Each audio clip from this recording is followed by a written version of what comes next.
I opened the door expecting a delivery, maybe a neighbor, maybe nothing important at all, but the man standing on my porch looked at me like he already knew something I didn't.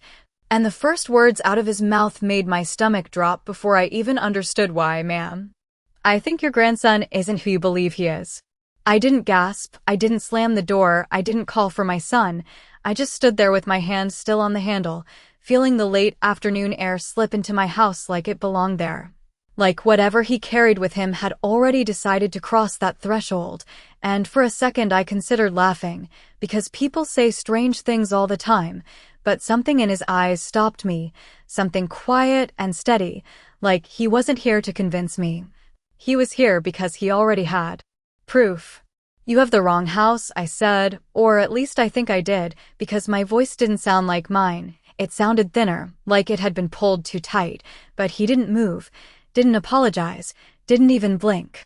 "Margaret Dawson?" he asked, and I nodded before I could stop myself, before I could think about what that meant, about how easily he'd stepped into my name like it was already his to use. "My name is Daniel Brooks," he said, and then, after a pause that felt too long for a stranger, "I think we need to talk." I should have told him to leave. I should have shut the door and called Ethan, but instead I stepped aside and let him in, because something inside me had already shifted, something small but irreversible. Like a crack in glass that doesn't make a sound but changes everything it touches. The house was quiet, the way it always was in the afternoons, sunlight stretching across the hardwood floors, the ticking of the kitchen clock louder than it should be, and I suddenly became aware of how empty it felt. How different it had been just a few years ago when Ethan would stop by without calling, when laughter came easily, when I still felt like I belonged in my own family. I gestured toward the living room, and he sat carefully, like he understood he was stepping into something fragile, while I poured 2 cups of coffee. With hands that didn't quite cooperate, the ceramic clicking softly against the counter, the kind of small, ordinary sound that somehow made everything feel more real. "You said something about my grandson," I finally said, placing the cup in front of him and sitting across from him, keeping my back straight, my voice even, because if there was one thing I had learned in 67 years, it was that you don't give strangers the satisfaction of seeing you unravel. He nodded once, slowly, and for a moment he just looked at me, like he was measuring how much truth I could handle, and that was when I felt it, not fear exactly, but recognition. Like a part of me had already been waiting for this, had already been collecting the little things that didn't quite add up, the missed invitations, the way Chloe would smile without warmth, the way my grandson, Oliver, had stopped running into my arms and started looking over his shoulder first, as if he needed permission to love me. "I didn't come here to hurt you," Daniel said, and I believed him, not because of what he said, but because of how carefully he said it, like each word had been chosen in advance, like he'd rehearsed this moment more than once. "Then why are you here?" I asked, and my voice was steadier now, almost calm, because something else had taken over, something colder, more focused. He reached into his jacket and pulled out an envelope, setting it on the table between us without opening it, without pushing it toward me, just letting it sit there like it had weight of its own. "Because someone lied to you," he said quietly, "and I think it's time you knew." The clock ticked again, louder this time, or maybe I was just listening for it, and I stared at that envelope without touching it, because I already understood something important, something I couldn't unlearn. Whatever was inside that paper wasn't going to create a problem, it was going to confirm one, and the worst part was, I wasn't even surprised, not really, because deep down, somewhere I hadn't wanted to look. I had already started to wonder when my place at the table had been taken away. When my voice had stopped mattering, when my own family had begun to feel like strangers living a life I was no longer part of, and now here was a man I had never met, sitting in my living room, about to explain exactly why. I did not reach for the envelope right away because something in me understood that once I touched it, once I opened it, there would be no going back to the quiet version of my life where confusion could still be mistaken for coincidence. So instead, I wrapped my hands around the coffee cup and let the warmth settle into my fingers while I studied the man sitting across from me, trying to decide whether he was about to ruin my life or simply explain what had already been broken for a long time. "How do you know my family?" I asked, keeping my tone neutral, almost polite, the way you speak to someone in a waiting room, someone you expect to leave your life as quickly as they entered it. Daniel exhaled slowly, like he had been waiting for that question, like everything depended on how he answered it. I know Chloe, he said, and the name landed heavier than I expected, not because it surprised me, but because it confirmed something I had not been ready to admit out loud. I did not interrupt him. I did not ask how. I just waited, and that seemed to be enough for him to continue. I knew her before she met your son, he added, and I felt something shift again, something subtle but undeniable, like a piece of a puzzle sliding into place without my permission. Before Ethan. Before the quick engagement, the wedding that felt rushed but exciting at the time, the way she had entered our lives so smoothly that it almost felt like she had always been there.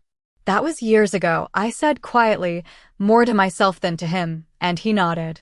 7 years, he replied, about the same age as your grandson. The clock ticked again, steady and indifferent, and I realized I had stopped breathing normally, each inhale shallow, each exhale measured, as if too much air might tip something over. You are going to have to be very clear, I said, finally looking directly at him, because I am not interested in guesses or stories. He did not flinch at that, which told me more than any reassurance could have. I am not here with guesses, he said, and he gently tapped the envelope with his fingertips, not pushing it closer, just reminding me that it existed. I am here because there is something you should have been told a long time ago. I stared at the envelope again, and this time I noticed the small details I had missed before, the way it had been sealed carefully, the way my name was written in clean, deliberate handwriting, not rushed, not careless. And I wondered how long he had been carrying it, how many times he had considered turning back before reaching my door. My grandson's name is Oliver, I said, my voice steady again, reclaiming some part of myself, and he is my son's child. Daniel nodded slowly, not arguing, not correcting me immediately, which somehow made it worse. He is your grandson in every way that matters, he said, and that sentence, that careful, almost respectful sentence, was the first thing that actually frightened me, because it did not deny what I had said, it simply stepped around it. I set the coffee cup down because I realized my hands had started to tremble again, and I folded them together in my lap, pressing my fingers tight enough to feel the bones, grounding myself in something physical. Say what you came here to say, I told him, and for a moment the room felt smaller, the walls closer, the air heavier, like the house itself was listening. He nodded once, reached for the envelope, and this time he slid it across the table toward me, slowly, deliberately, as if giving me time to stop him if I wanted to, as if offering me one last chance to remain in the version of my life where everything still made sense. I did not stop him. I did not speak. I just watched as the envelope came to rest in front of me, and for the first time since he had knocked on my door, I understood that whatever was inside was not going to introduce something new. It was going to explain everything I had already been trying not to see. I finally picked up the envelope, not quickly, not with any kind of urgency, but with the slow, deliberate movement of someone who understands that even a small action can change the shape of everything that comes after it, and for a moment I just held it there, feeling the weight of it in my hands, the faint texture of the paper beneath my fingers, as if I could learn something from that alone without ever opening it, as if the truth might reveal itself without forcing me to see it. Daniel did not speak, did not rush me, and I was grateful for that silence, because it gave me time to steady myself, to push down the rising sense of something unraveling, something that had been carefully stitched together over years and was now beginning to come apart thread by thread. I slid my finger under the seal and opened it slowly, the soft tear of paper louder than it should have been, and then I unfolded the documents inside, my eyes scanning the words without fully processing them at first, numbers, dates, clinical language that felt detached from the life I knew, until one line held my attention long enough to make everything else fall away. Probability of paternity, 99.8%. I read it again, slower this time, as if reading it differently might change the meaning, but the numbers stayed the same, clear and final, and I felt the room tilt just slightly, not enough to lose my balance. but enough to make me grip the edge of the table without thinking.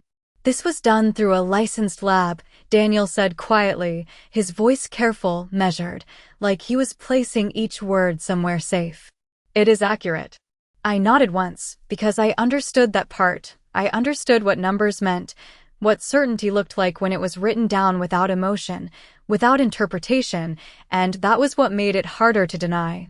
I turned the page, saw another set of documents, dates that traced back further than I expected, timelines that overlapped in ways that did not make sense if the story I had been told was true, and suddenly I was not just looking at paper anymore. I was looking at the past, at moments I had accepted without question. The wedding that came so quickly after Ethan met Chloe, the early birth that had been explained as a complication, the way everyone had reassured me that sometimes things just happen that way. And I had believed them because believing was easier than asking questions that might hurt the people I loved. "She told him it was early," I said. Not looking up, my voice distant even to my own ears, because I could hear it now. The memory of Chloe's voice, calm and convincing, the way she had smiled when she said it, the way Ethan had held her hand and nodded, completely certain. "That is what she told everyone," Daniel replied, and I could hear something in his tone now, not anger exactly, but something close to it, something that came from knowing too much for too long. I set the papers down carefully, aligning the edges without thinking, because control, even in something small, felt necessary in that moment, and I stared at the table instead of at him, because looking at him would make this too real, would make him more than just a messenger. "How long have you known?" I asked. There was a pause before he answered, not hesitation, but consideration, like he was deciding how much truth to give me at once. "I suspected for years," he said, "but I knew for certain 3 months ago." 3 months. 3 months of him carrying this knowledge while I continued living my life, calling my grandson, sending birthday cards that were answered late or not at all, wondering quietly why things felt different, why I felt like a visitor instead of a part of something that used to belong to me. "And you came now," I said, finally lifting my eyes to meet his. "Why no?" He held my gaze this time, steady and unflinching. "Because I saw what she was doing to you," he said simply, and that was the moment something inside me shifted completely, not breaking, not collapsing, but sharpening, like a lens coming into focus after being blurred for too long. Because this was no longer just about a lie from the past. This was about everything that had followed it, every small distance, every quiet exclusion, every moment I had told myself not to overthink. I looked back at the papers, at the undeniable clarity of them, and for the first time I did not feel confused. I did not feel uncertain. I felt something else entirely, something colder and far more precise, because if this was true, if all of this was true, then nothing that had happened in my family over the past 7 years had been accidental, and that meant I was no longer looking at a misunderstanding. I was looking at a pattern. I did not look at Daniel when the realization settled in because I did not need to see his expression to understand what he had already confirmed. Instead, I let my eyes drift toward the window where the late afternoon light had begun to fade, stretching longer shadows across the floor, and suddenly those shadows felt familiar, like they had been there all along and I had simply chosen not to notice them. It is a strange thing when the past begins to rearrange itself, when moments that once felt ordinary start to take on a different shape, a different meaning, and I could feel it happening now, one memory at a time, each one shifting slightly until it no longer fit the story I had believed. I remembered the first time Ethan brought Chloe home, how she stood in my doorway with that easy smile, her voice warm, her manners flawless, the kind of young woman who seemed to understand exactly what to say and when to say it. And I had thought then how lucky my son was, how quickly everything seemed to fall into place for him. Too quickly, I realized now. Too smooth, too perfect, like something rehearsed rather than lived. "She was very convincing," I said quietly, more to myself than to Daniel, and he gave a small nod as if he had heard those same words before. I could see it now, the way she had guided every interaction, never forceful, never obvious, just a gentle redirection here, a small suggestion there, until things began to shift without anyone noticing the change.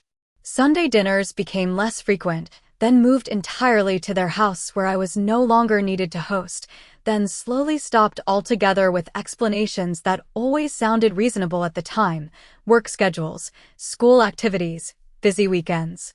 I had accepted each one without question because that is what mothers do. They adjust, they make room, they tell themselves that distance is just a natural part of life. But now, sitting there with the truth laid out in front of me, I could see the pattern in a way I never had before. It was not distance, it was design. I thought about Oliver, about the way he used to run into my arms when he was small, how he would press his cheek against mine without hesitation, and then I thought about the last time I had seen him, how he had paused at the doorway, looking back at Chloe before stepping forward, as if waiting for permission, as if affection had become something that needed approval.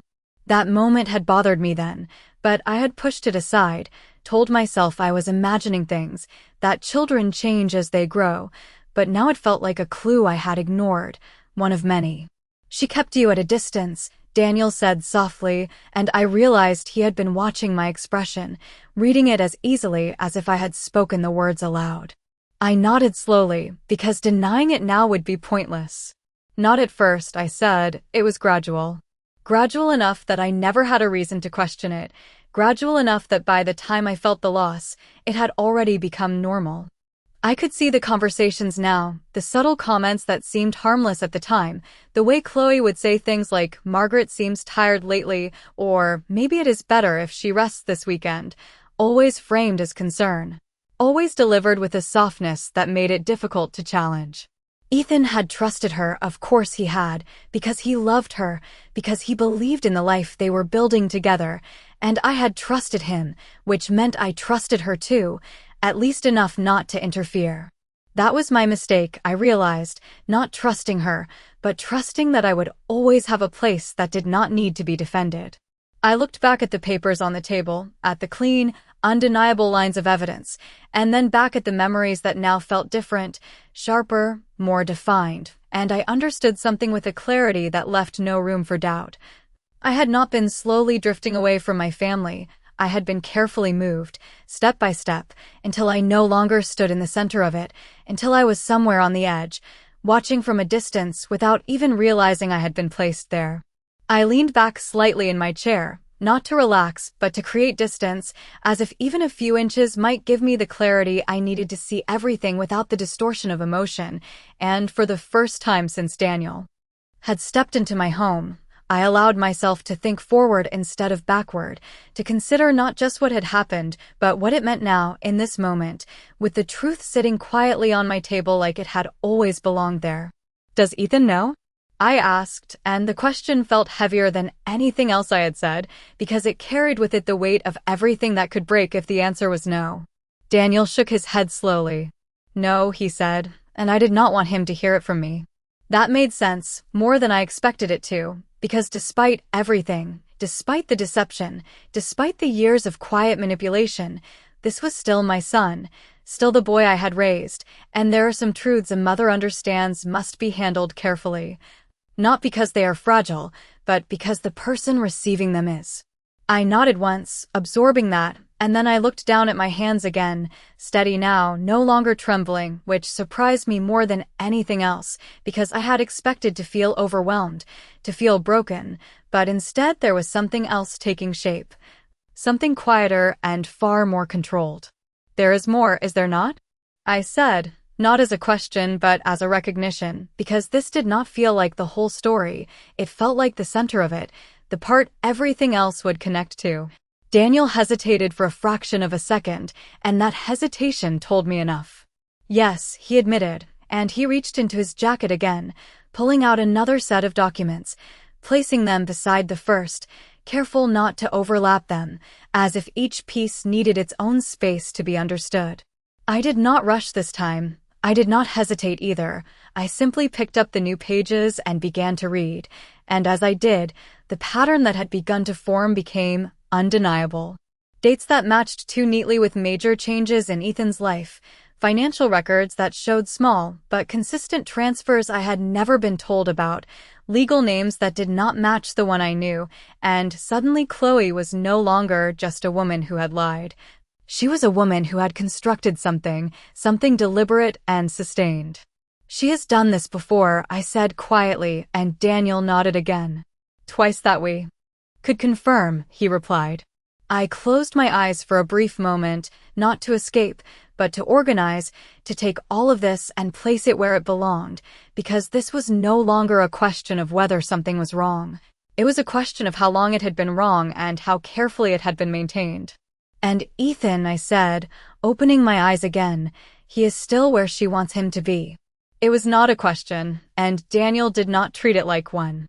Yes, he said, and that is why I came now.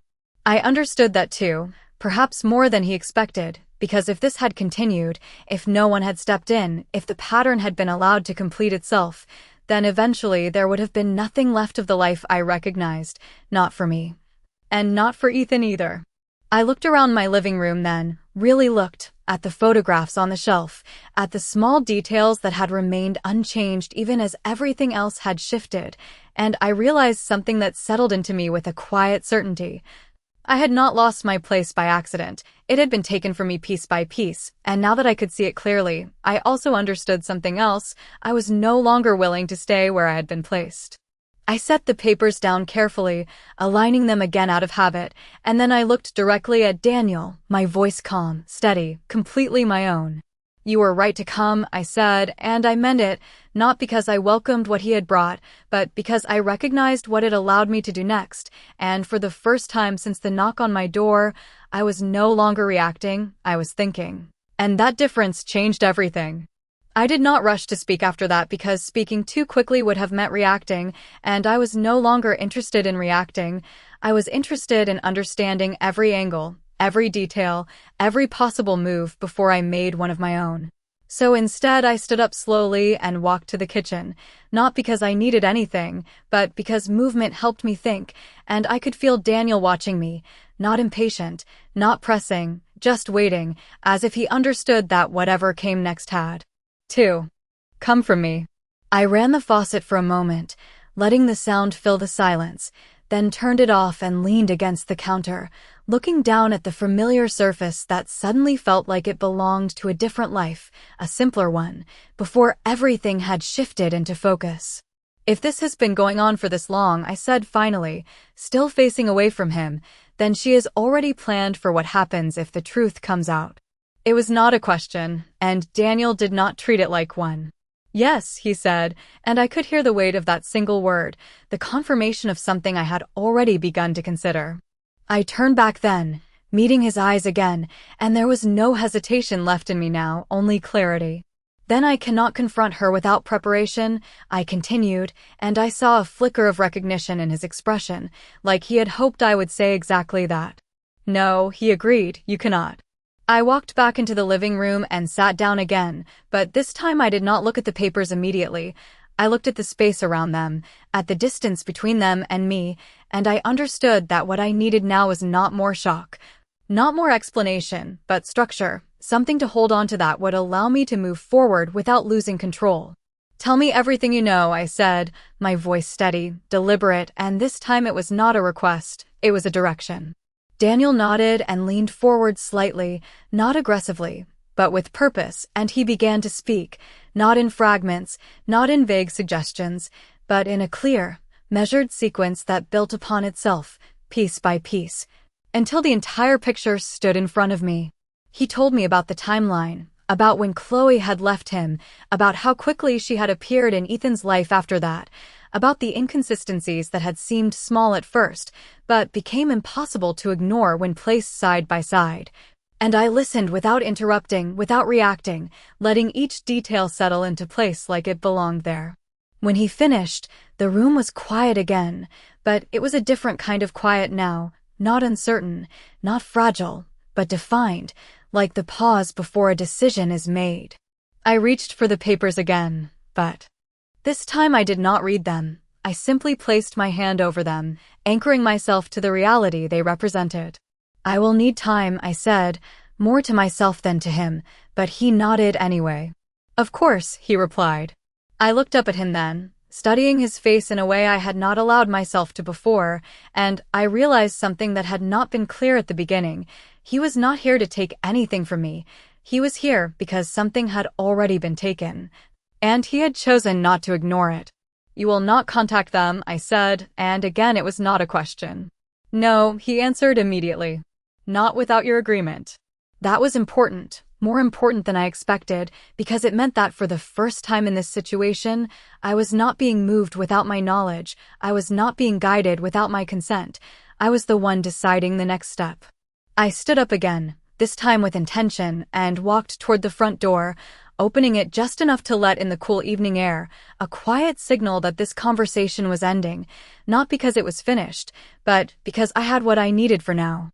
Daniel stood as well, gathering his things without rushing, without trying to say more than was necessary. "I will wait for you to decide," he said, and I nodded, because that was exactly what I intended to do, not react, not confront, not collapse under the weight of what I had learned, but decide, carefully, deliberately, and on my own terms.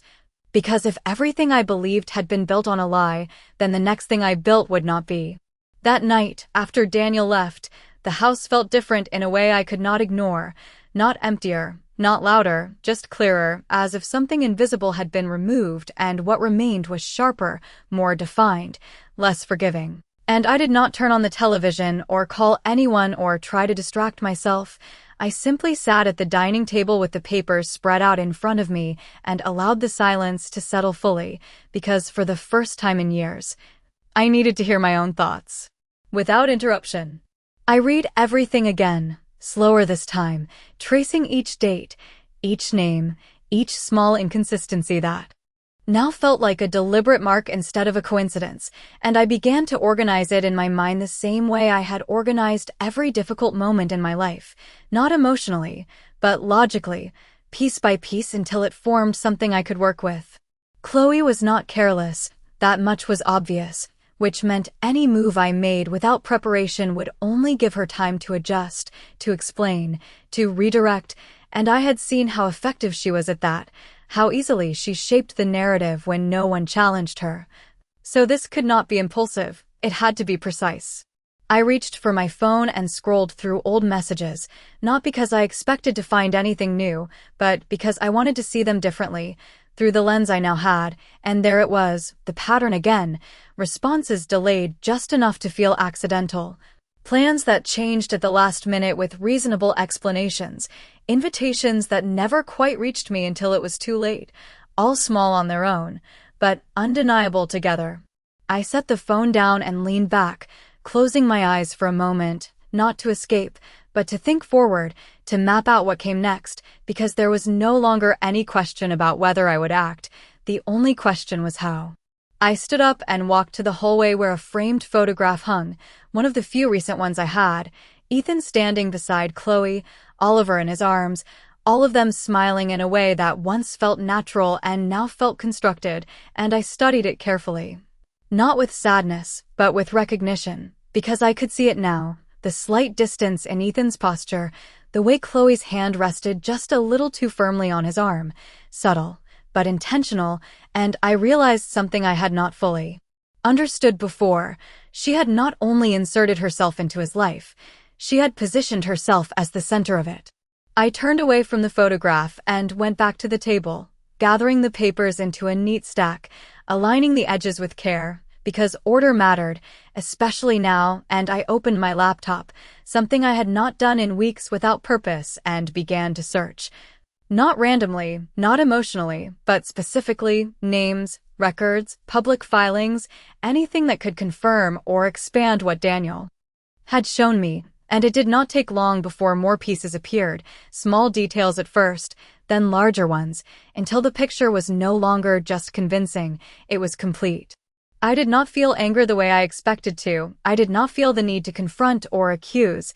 What I felt was something else entirely, something quieter and far more dangerous, clarity. I looked at the clock then, noting the time, calculating when Ethan would likely be home, when Chloe would expect the evening to follow its usual pattern, and I understood that I would not interrupt that pattern yet. I would not give any sign that anything had changed, because the most powerful position I had right now was the one she believed I was still in, unaware, passive, on the outside looking in. I closed the laptop and placed my hand on the stack of papers one last time, grounding myself in the decision that had already been made without words. I would not confront her tonight. I would not call Ethan. I would not break the illusion she had worked so carefully to maintain, because tomorrow, and the day after that, and however long it took, I would be the one preparing, the one observing, the one deciding when and how this ended. And for the first time in a long time, I was no longer reacting to my family's life. I was taking control of it. The next morning, I woke up earlier than usual, not because I had somewhere to be, but because my mind had already moved ahead of me, already organizing, already anticipating what needed to be done. And I did not linger in bed or allow myself the comfort of hesitation. I simply got up, made coffee, and sat at the same table where everything had shifted the day before, the papers now neatly arranged beside me like tools rather than threats. I did not call Ethan. I did not message Chloe. I followed the routine they expected, the version of me they had grown accustomed to. Quiet, predictable, unintrusive, because maintaining that image was now part of the plan. And as I sipped my coffee, I began to write, not emotionally, not as a journal, but as a record, dates, events, small details I could now place with accuracy. The last time I was invited to dinner, the first time Oliver hesitated before hugging me, the gradual changes that had once felt like coincidence and now read like intention. It was not difficult, which surprised me, because everything had been there all along, waiting to be noticed, and as I wrote, I felt something settle into place, a kind of control I had not realized I had lost. Later that morning, I made a call, not to family, but to someone I trusted to be neutral, someone who understood documentation, timelines, and facts without interpretation, and I asked the questions I needed answered, not about feelings, not about motives, but about verification, about what could be proven and how it could be presented, and the conversation was calm, professional, exactly what I needed, because this was no longer about confronting a lie. It was about dismantling it carefully. When I hung up, I did not feel rushed, I did not feel pressured, I felt prepared, and that was a difference I carried with me throughout the day. In the afternoon, I went through my phone again, this time not just reading messages, but saving them, organizing them, noting patterns, and I realized how much had been hidden in plain sight. How easily a sequence of small decisions could reshape an entire relationship if no one questioned them, and I wondered briefly how many other people had experienced the same thing without ever seeing it clearly. I did not dwell on that thought for long, because dwelling would slow me down, and I had already decided that hesitation was no longer useful. By early evening, everything was in place, not complete, but structured, and that was enough for now. When my phone rang and Ethan's name appeared on the screen, I answered as I always did, my voice calm, warm, familiar, because nothing about this moment needed to change on the surface. "Hi, Mom," he said, his tone relaxed, unaware, exactly as expected, and I smiled slightly, not because I felt like smiling, but because it fit the role I was still playing. "Hi, sweetheart," I replied, keeping everything steady, controlled. "I was thinking it has been a while since we had dinner together. Why do you all come by tomorrow evening?" There was a pause, not suspicion, just routine consideration, and then he agreed easily, mentioning Chloe, mentioning Oliver, the normal details of a life that had not yet been disrupted. "That sounds nice," he said, and I could hear the assumption in his voice that this would be like every other dinner, predictable, uneventful, safe. "It will be," I answered, and I meant it in a way he could not possibly understand yet. After the call ended, I set the phone down and looked around the room, taking in every detail, the familiar furniture, the quiet stillness, the sense of order I had rebuilt piece by piece over the past 24 hours, and I felt something settle deep inside me. Not anger, not fear, but certainty. Tomorrow would not be about accusations or raised voices. It would not be about emotion or chaos. It would be about truth, presented clearly, deliberately, without room for denial, and for the first time since that knock on my door, I allowed myself a small, controlled breath, because everything was ready, and I was exactly where I needed to be. The next evening arrived quietly, without any sign that it would be different from the countless dinners we had shared before, and that was exactly how I wanted it, because truth does not need drama to be powerful, it only needs to be undeniable. I set the table with the same care I always had, placing each plate, each glass, each piece of silverware in its proper place, not out of habit alone, but because control in small things studies the larger ones, and when the doorbell rang, I did not rush. I did not hesitate. I simply walked to the door and opened it with the same calm expression I had worn for years. Ethan stood there with that familiar smile, relaxed, unaware, Oliver just behind him shifting slightly from one foot to the other, and Chloe beside them, composed as always, her presence measured, confident, as if she had never had reason to doubt the ground beneath her. "Hi, Mom," Ethan said, stepping inside, and I greeted them warmly, nothing forced, nothing exaggerated, because this was not about catching them off guard, it was about allowing them to remain exactly as they were until the moment they could no longer. Dinner began as it always did, conversation light, Oliver talking about school, Ethan mentioning work, Chloe adding small comments that guided the tone without ever dominating it, and I listened, not distracted, not emotional, simply observing, noticing the familiar rhythms now with a clarity I had not possessed before. At the right moment, not early, not delayed, I stood and moved to the kitchen, returning with a simple folder, placing it gently at the center of the table without a word, and for a brief second, no one reacted, because there was no reason to, not yet. Then Ethan looked at it, then at me, his expression shifting just slightly, curiosity first, then something else, something less certain. "What is that?" he asked, and I met his eyes, steady, composed. "It is something we need to talk about," I said, and there was no accusation in my tone, no raised voice, just a statement, clear and final.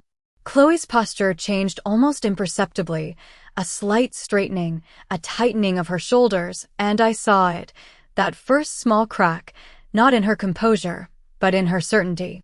Ethan reached for the folder, opening it slowly, and as he read, I watched him, not the papers, not Chloe, but my son, because this moment belonged to him more than anyone else. His expression moved from confusion to disbelief, then to something deeper, something harder to contain, and he read the first page again, slower this time, as if repetition might change the meaning, but it did not. "This does not make sense," he said quietly, not looking up, and I let that sit for a moment before responding. "It does," I said, just as calmly, "if you look at everything, not just this." He turned the page, then another, the timeline, the details, the consistency that left no room for misunderstanding, and the silence that followed was complete, not tense, not loud, just absolute. Finally, he looked up, his eyes moving to Chloe, searching, not accusing yet, just searching for something that could still make this right. "Chloe," he said, her name heavier now, no longer casual, no longer certain.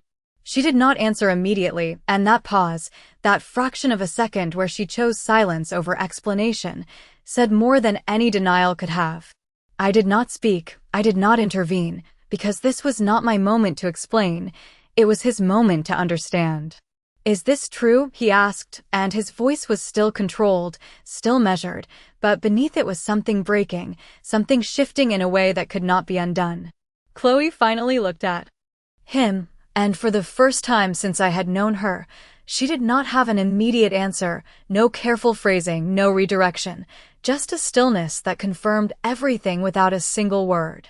I leaned back slightly, not to withdraw, but to give space, because the truth does not need reinforcement once it is seen, and as Ethan sat there, the papers still in his hands, I understood something with complete certainty.